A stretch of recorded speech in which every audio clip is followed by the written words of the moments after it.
When you have a workplace culture that's excellent, it helps you to overcome a lot of challenges that are part of our world today. For example, we have such speed of change now. Things that used to take years or months can take a day or a week. And so people are scrambling to understand things like robotics or artificial intelligence or digital transformation or globalization. So there's a lot of complexity that people are dealing with, and they need to have agile behavior. The other thing is that we have a lot of diversity issues that are just up for all of us. And also, people are not necessarily staying fully engaged in their lives. A lot of the statistics show that 71% of people are shutting down either in a big way or a smaller way, and that it costs organizations over $1 million for every 100 people if they don't get that in order. And also, people are struggling with, how do I stay ahead of the competition? How do I stay relevant?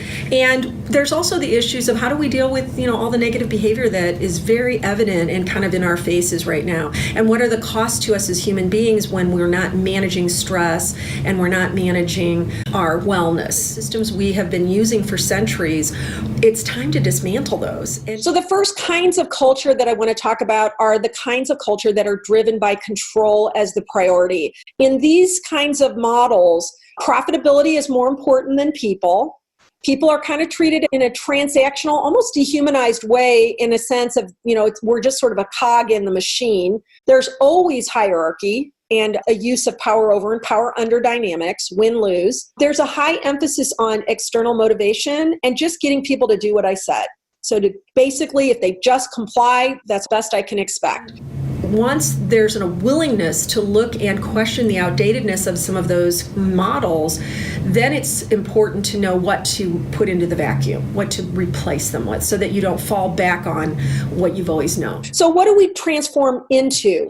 In a responsibility-based culture, relationships are everything. Relationships are primary. We're not transactional. We're not feeling like cogs in a machine. And the power is being celebrated, it's being recognized, it's being guided, and it's being shared.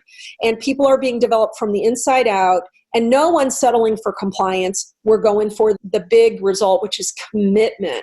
And I think for many executives and managers, they still hold this mindset that we only have to invest in developing our senior team and our mid-level managers and our supervisors. And the reality is that's like saying, oh, we'll just give cell phones to the top people. And it's really not necessarily a good idea. But a lot of times people haven't wrapped their head around the fact that you can equip everyone. With today's technology and the ability of people to do things virtually, it's affordable and it's very convenient for people to all be developed at the same time.